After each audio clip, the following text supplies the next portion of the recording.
Welcome है friends हमारे YouTube channel success 91 में। फ्रेंड्स बहुत ही महत्वपूर्ण क्वेश्चन है जो कि आने वाली सभी परीक्षाओं के लिए वेरी वेरी इंपॉर्टेंट है।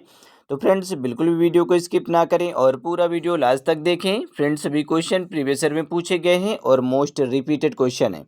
तो चलिए फ्रेंड्स शुरू करते हैं। फर्स्ट क्वेश्चन आपकी स्क्रीन पर है, पढ़ें क्वेश्चन को और आंसर दें। न्यू बॉर्न में जीवन के प्रथम 24 घंटों में होने वाले जॉन्डिस का मोस्ट कॉमन काज क्या होता है? बताएं फ्रेंड्स। न्यूबॉर्न में जीवन के प्रथम 24 घंटों में होने वाले जॉन्डिस अर्थात पीलिया का जो मोस्ट कॉमन कारण क्या होता है? The most common cause of jaundice in a newborn in the first 24 hours of life is. पढ़े क्वेश्चन को अच्छे से फिर आंसर दें फ्रेंड। सिंपल क्वेश्चन है सभी और सभी कई कई बार पूछे गए हैं, रिपीटेड क्वेश्चन है फ्रेंड्स। बताएं क्या होगा इसका राइट आंसर। ऑप्शन आपके स्क्रीन पर हैं, पढ़ लें अच्छे से फिर आंसर दें। तो फ्रेंड्स यहाँ पे देखिए ऑप्शन डी आपका राइट होगा, इरिथ्रोब्लास्टोसिस फेटालिस। इरिथ्रोब्लास्टोसिस फेटालिस, ठीक है, यहाँ पे ऑप्शन डी आपका राइट होगा।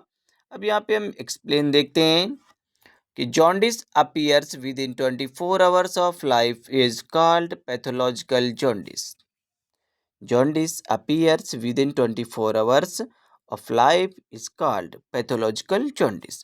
यह मुख्य रूप से हेमोलिटिक डिसीज ऑफ न्यूबॉर्न अर्थात इरिथ्रोब्लास्टोसिस फेटालिस के कारण आरबीसी के एक्सेसिव डिस्ट्रक्शन के कारण होता है फ्रेंड्स। तो चलिए फ्रेंड्स हम अगला क्वेश्चन देखते हैं, क्वेश्चन नंबर 2। पढ़ें क्वेश्चन नंबर 2 को और आंसर दें। आप अच्छे से पहले पढ़ लें फिर आंसर दें। बताएं फ्रेंड्स, पहले पढ़ें क्वेश्चन को। एरिथ्रोब्लास्टोसिस फेटालिस की संभावना के अर्ली डिटेक्शन के लिए आवश्यक ऑब्जर्वेशन क्या है? बताएं फ्रेंड्स क्या होगा इसका right answer. Necessary observation for early detection of the possibility of erythroblastosis fetalis. Guess करें फ्रेंड्स क्या होगा इसका राइट आंसर। एरिथ्रोब्लास्टोसिस फेटालिस की संभावना के अर्ली डिटेक्शन के लिए आवश्यक ऑब्जर्वेशन है। गेस करें फ्रेंड्स क्या होगा इसका राइट आंसर।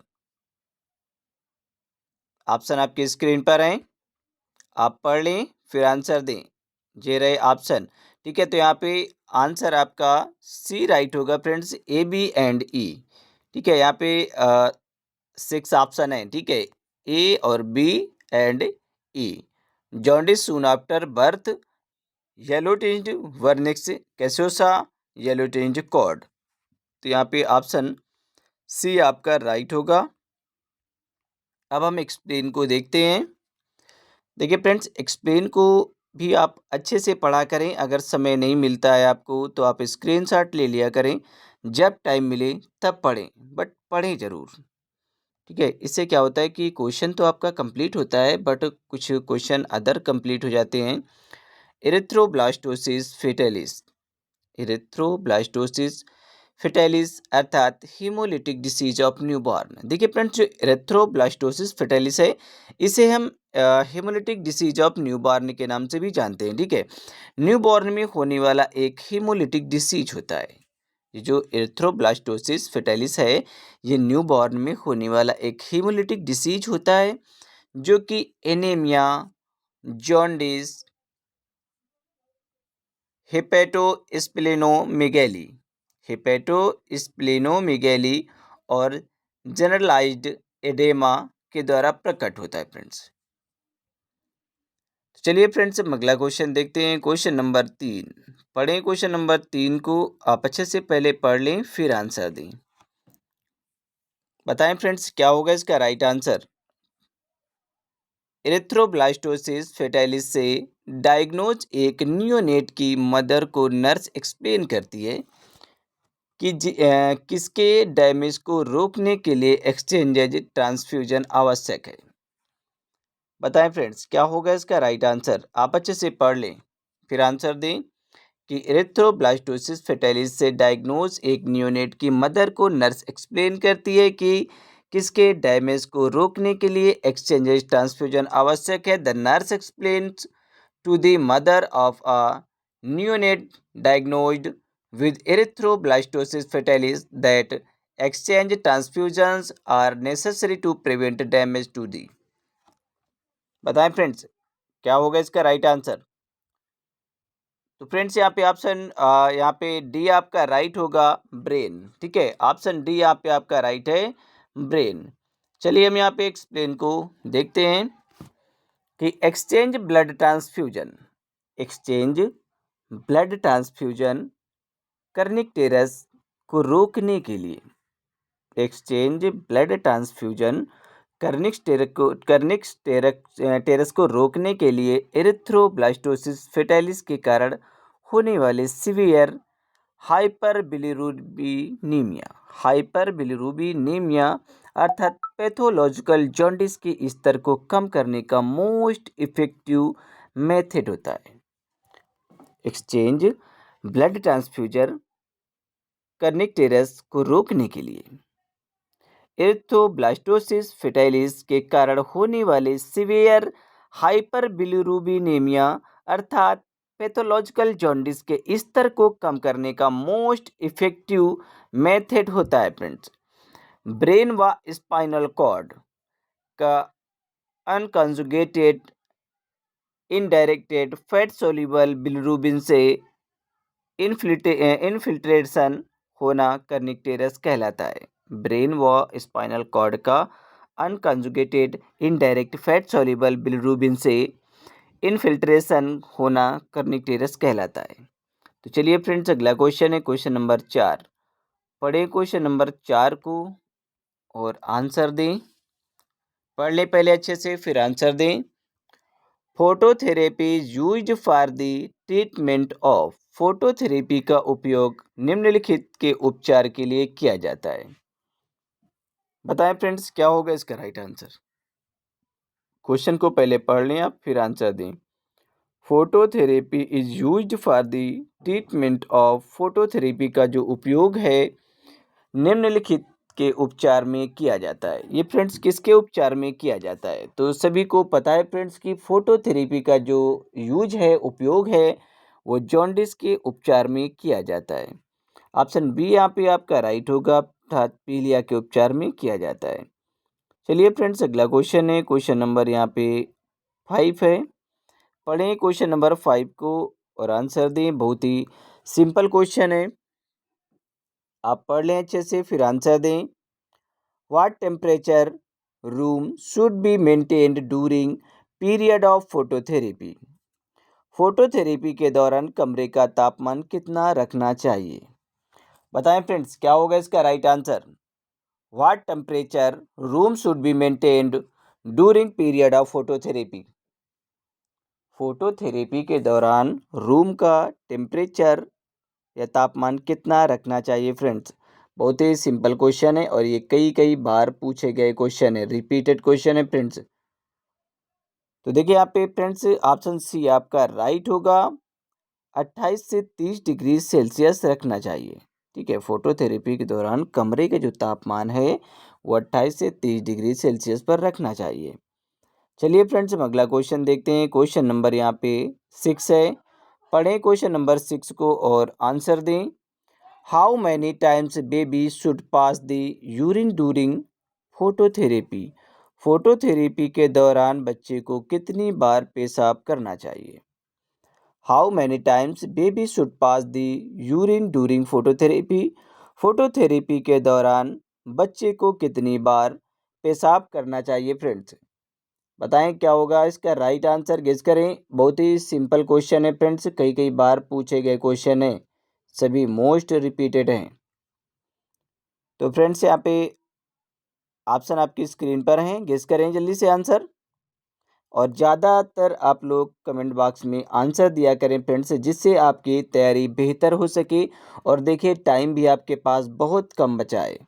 ठीक है, मैंने कई बार बताया है फ्रेंड्स कि 21 तारीख को आपका एग्ज़ाम है। ठीक है, 21 जून को आपका एग्ज़ाम लगा हुआ है आरएमएल का। ठीक है, बहुत जल्द एग्ज़ाम हो जाएंगे जितने भी एग्ज़ाम हैं। और यहाँ पे ईएसआईसी का एग्ज़ाम की डेट भी आ गई है फ्रेंड्स। ठीक है, तो ईएसआईसी की जो एग्ज़ाम डेट है वो 7 जुलाई है। तो जितना हो सके फ्रेंड्स आप लोग ज़्यादा से ज़्यादा रिवीजन करें। तो फ्रेंड्स देखिए यहाँ पे ऑप्शन सी राइट होगा। ठीक है, ऑप्शन सी यहाँ पे आपका राइट होगा। 4 से 6 बार पर डे। ठीक है, 4 to 6 टाइम पर डे। ठीक है, ये फोटोथेरेपी के दौरान बच्चे को कितनी बार पेशाब कराना चाहिए? तो 4 से 6 बार पर डे, मतलब डेली पेशाब कराना चाहिए। फ्रेंड्स क्वेश्चन नंबर 7 है, पढ़ लें क्वेश्चन नंबर 7 को और आंसर दें। न्यूनेट्स में किस कंडीशन में क्रेमर्स रूल को क्लिनिकल असेसमेंट मेथड में यूज करते हैं? फ्रेंड्स बताएं क्या होगा इसका right answer. In which condition in neonates in Cramer's rule used in clinical assessment method. बताएं फ्रेंड्स क्या होगा इसका राइट आंसर। पढ़ें अच्छे से फिर आंसर दें। न्यूनेट्स में किस कंडीशन में क्रेमर्स रूल को क्लिनिकल असेसमेंट मेथड में यूज करते हैं? फ्रेंड्स सिंपल क्वेश्चन है, in which condition in neonates is Kramer's rule used in clinical assessment method. बताएं फ्रेंड्स क्या होगा इसका राइट आंसर, गेस करें, पढ़ लें अच्छे से फिर आंसर दें। तो देखिए यहाँ पे ऑप्शन डी फ्रेंड्स राइट होगा, नियोनेटल हाइपर बिलीरूबिनेमिया। ठीक है, यहाँ पे ऑप्शन डी आपका राइट होगा, नियोनेटल हाइपर बिलीरूबिनेमिया। चलिए यहाँ पे एक्सप्लेन देखते हैं फ्रेंड्स कि Cramer's rule serum bilirubin level व स्किन डिस्कलरेशन में प्रोग्रेस होने के बीच के संबंध को डिस्क्राइब करता है। Cramer's rule serum bilirubin level व स्किन डिस्कलरेशन में प्रोग्रेस होने के बीच के संबंध को डिस्क्राइब करता है। This is used as a screening tool by trained primary health workers. For its detail refers theory part of this book. For its detail refer theory part of this books. तो यहाँ पे friends जो जिस book से हमने इसे पढ़ाया था, ठीक है, जिस बुक से क्वेश्चन उठाया था, ठीक है, तो यहाँ पे थ्योरी पार्ट में इसे डिस्क्राइब किया गया है अच्छे से। देखिए फ्रेंड्स हम आगे चलकर थ्योरी पार्ट को भी कवर करेंगे। ठीक है, देखिए यहाँ पे क्या होता है फ्रेंड्स कि एक जगह से तो एक जगह से क्वेश्चन नहीं लिए जाते हैं। ठीक है, जितनी भी कई बुकें होती हैं सभी बुकों से थोड़ा थोड़ा क्वेश्चन लिए जाते हैं, क्योंकि क्या होता है कि आजकल एरर फ्री बुक तो आ नहीं रही हैं। ठीक है, ज़्यादातर बुकों में बहुत ज़्यादा गलतियाँ पाई जाती हैं। ठीक है, बहुत ज़्यादा गलतियाँ होती हैं, इस वजह से बहुत ज़्यादा ध्यान में रखकर क्वेश्चन बनाने पड़ते हैं। ठीक है, कोई भी क्वेश्चन अगर लेते हैं तो फ्रेंड्स क्या होता है कि उस क्वेश्चन को बहुत ज़्यादा देखना पड़ता है, गूगल भी करना पड़ता है। ठीक है, क्योंकि आपने टारगेट हाई बुक ली होगी, बहुत से कैंडिडेट टारगेट हाई से पढ़ रहे होंगे, बट टारगेट हाई जो बुक है उसमें भी फ्रेंड्स कहीं तक काफ़ी गलतियां पाई गई हैं। ठीक है, टारगेट हाई बुक में भी गलतियां पाई गई हैं, तो ऐसी कोई बुक नहीं है जिसमें गलतियां ना पाई गई हों। ठीक है, तो कहीं न कहीं बहुत ज़्यादा गलतियां मिलती भी हैं। तो इस वजह से क्या होता है कि बहुत ज़्यादा मेहनत करनी पड़ती है।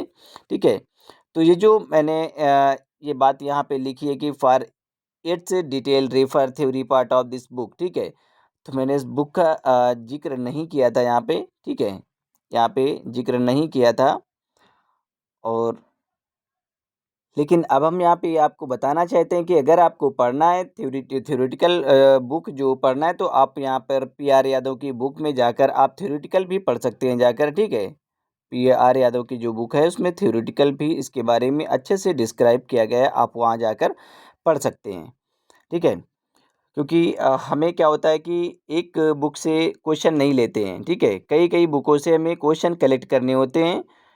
तो चाहे आप टारगेट हाई से भी पढ़ सकते हैं जाकर, अगर आपको पढ़ना है तो टारगेट हाई से भी पढ़ सकते हैं। ऐसा नहीं टारगेट हाई में सभी गलती के, कुछ नाम मात्र की कुछ गलतियां होती हैं, कहीं ना कहीं सभी बुकों में इस तरह का होता है। ठीक है, आप जाकर टारगेट हाई से भी पढ़ सकते हैं, आप जाकर पी.आर. यादव से भी पढ़ सकते हैं। तो आपको जो बुक ठीक लगे, आप वहाँ पे जो बुक आपके पास हो, आप अच्छे से थ्योरेटिकल क्लास में जाकर आप थ्योरी वगैरह पढ़ सकते हैं, ठीक है। और जब हम पेड क्लास शुरू करेंगे तो उसमें थ्योरेटिकल और ऑब्जेक्टिव टाइप सभी क्लासों को कवर करेंगे, ठीक है। क्योंकि बहुत जल्द हम पेड क्लास भी शुरू करने वाले हैं, क्योंकि अभी कुछ समय से पेड क्लासेस नहीं हो रही हैं, ठीक है। काफ़ी समय से पेड क्लासेस को हमने रोक दिया था, ठीक है, क्योंकि जो सर पढ़ाते थे वो काफ़ी समय से बीमार चल रहे थे, और फिर उसके बाद क्या था कि वो डिफेंस में भी हैं, तो उन्हें पढ़ाने का समय भी नहीं मिल पा रहा था, ठीक है। डिफेंस में मेडिकल ऑफिसर है, मैंने कई बार बताया है कि एयरफोर्स में मेडिकल ऑफिसर हैं, इस वजह से उन्हें पढ़ाने का टाइम नहीं मिल पा रहा था, और थोड़ा बीमार भी हो गए थे। तो ये सारी प्रॉब्लम्स थी। तो बहुत जल्द हम पेड क्लास और फ्री लाइव क्लासेस भी स्टार्ट करने वाले हैं, ठीक है। तो चलिए हम नेक्स्ट क्वेश्चन देखते हैं। क्वेश्चन नंबर 8 को पढ़ें और आंसर दें। एक न्यूबॉर्न जो इंट्रायूट्राइन ग्रोथ कर्व के 90 परसेंटाइल से ऊपर है, उसे आप क्या कहेंगे? मतलब 90% के ऊपर है। एक न्यूबॉर्न जो इंट्रायूट्राइन ग्रोथ कर्व के 90% से ऊपर है, उसे हम क्या कहेंगे? What will a newborn who is above the 90 percentile of the intrauterine growth curve be called? बताएं फ्रेंड्स, क्या होगा इसका राइट आंसर? गेस करें, पढ़ें अच्छे से फिर आंसर दें। सभी सिंपल क्वेश्चन है। देखिए यहाँ पे ऑप्शन बी फ्रेंड्स राइट होगा, लार्ज फॉर जेस्टेशनल एज, ठीक है। ऑप्शन बी आपका राइट होगा, लार्ज फॉर जेस्टेशनल एज। चलिए यहाँ पे एक्सप्लेन देखते हैं कि लार्ज फॉर जेस्टेशनल एज अर्थात LGA एक टर्म है। ये क्या है? एक टर्म है जिसका उपयोग ऐसे न्यूबॉर्न के लिए किया जाता है जिसका birth weight intrauterine growth curve के 90% अर्थात 90% के ऊपर है। ऐसे बेबीज को जन्म के 24 घंटों में हाइपरग्लाइसेमिया के साइन के लिए मॉनिटर करना चाहिए।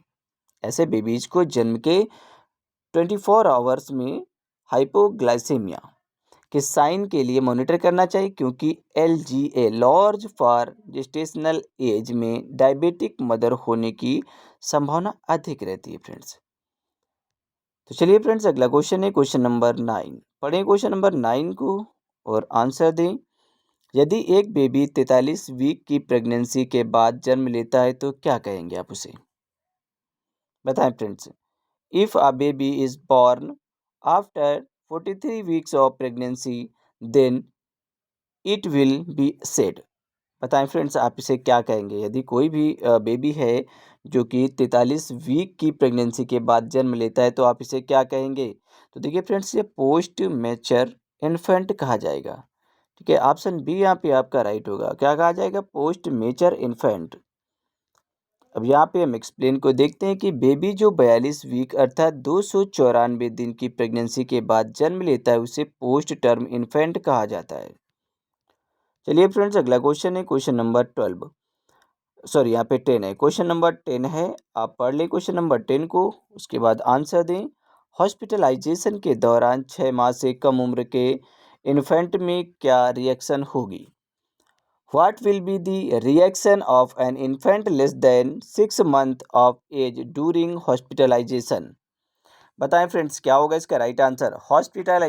हॉस्पिटलाइजेशन के दौरान 6 माह से कम उम्र के इन्फेंट में क्या रिएक्शन होगी? What will be the reaction of an infant less than 6 month of age during hospitalization? बताएं फ्रेंड्स, क्या होगा इसका राइट आंसर? तो ऑप्शन डी यहाँ पे फ्रेंड्स राइट होगा, सोलेस एंग्जाइटी। यहाँ पे ऑप्शन डी आपका राइट होगा, सोलेस एंग्जाइटी। अब यहाँ पे आप एक्सप्लेन को देख लें फ्रेंड्स कि 6 माह से कम उम्र के इन्फेंट हॉस्पिटलाइजेशन के दौरान कम एंग्जाइटी दिखाते हैं। अगर बच्चा 6 महीने का है या उससे कम उम्र का है तो ये उम्र के इन्फेंट जो होते हैं फ्रेंड्स, बच्चे होते हैं, वो हॉस्पिटलाइजेशन के दौरान कम एंग्जाइटी दिखाते हैं। वह 6 से 12 माह के बीच में सेपरेशन एंग्जाइटी दिखाते हैं। विरोध अर्थात प्रोटेस्ट और निराशा डिस्पेयर रिएक्शन हॉस्पिटलाइजेशन के दौरान टोडलर द्वारा दिखाई जाती है फ्रेंड्स। चलिए फ्रेंड्स अगला क्वेश्चन है क्वेश्चन नंबर यहाँ पे 11 है।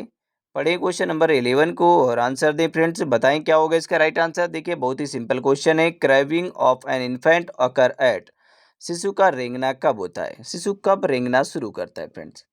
बताएं क्या होगा इसका राइट आंसर। शिशु रेंगना कब शुरू कर देता है। Crawling of an infant occur at, शिशु का रेंगना कब प्रारंभ होता है या कब प्रारंभ कर देता है। तो फ्रेंड्स यहाँ पे देखिए ऑप्शन ए आपका राइट होगा। 8 to 9 मंथ पर शिशु रेंगना प्रारंभ कर देता है। तो अब यहाँ पे आप एक्सप्लेन को देख लें फ्रेंड्स की crawling on abdomen and creeps on hands and knees occur at 8 to 10 month. ठीक है, तो चलिए फ्रेंड्स अब हम नेक्स्ट क्वेश्चन देखते हैं। क्वेश्चन नंबर 12 पढ़ें क्वेश्चन नंबर 12 को और आंसर दें। आप अच्छे से पढ़ लें फिर आंसर दें। सिंपल क्वेश्चन है फ्रेंड्स, सभी प्रीवियस ईयर में पूछे गए क्वेश्चन है, ऐसा कोई क्वेश्चन नहीं जो पूछा ना गया हो। जब टोडलर अपने एब्डोमेन को फ्लोर से ऊपर रखते हुए अपने हैंड से इधर उधर मूव करता है तो इसे क्या कहा जाता है फ्रेंड्स। बताएं क्या होगा इसका राइट आंसर फ्रेंड्स। बहुत ही सिंपल क्वेश्चन है। जब टोडलर अपने एब्डोमेन को फ्लोर से ऊपर रखते हुए अपने हैंड से इधर उधर मूव करता है तो इसे क्या कहा जाता है। When toddlers move around with their hands while keeping their abdomen above the floor, it is called. बहुत ही सिंपल क्वेश्चन है फ्रेंड्स, बताएं आप क्या कहेंगे इसे।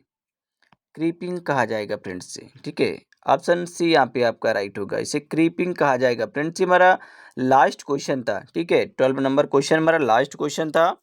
तो फ्रेंड्स कोई भी क्वेश्चन अगर आपको ना समझ में आए फ्रेंड्स तो आप हमारे व्हाट्सअप नंबर पर हमसे संपर्क कर सकते हैं। हमारा व्हाट्सअप नंबर है 8009031680। तो फ्रेंड्स हम मिलते हैं नेक्स्ट वीडियो में, तक के लिए बाय बाय, टेक केयर।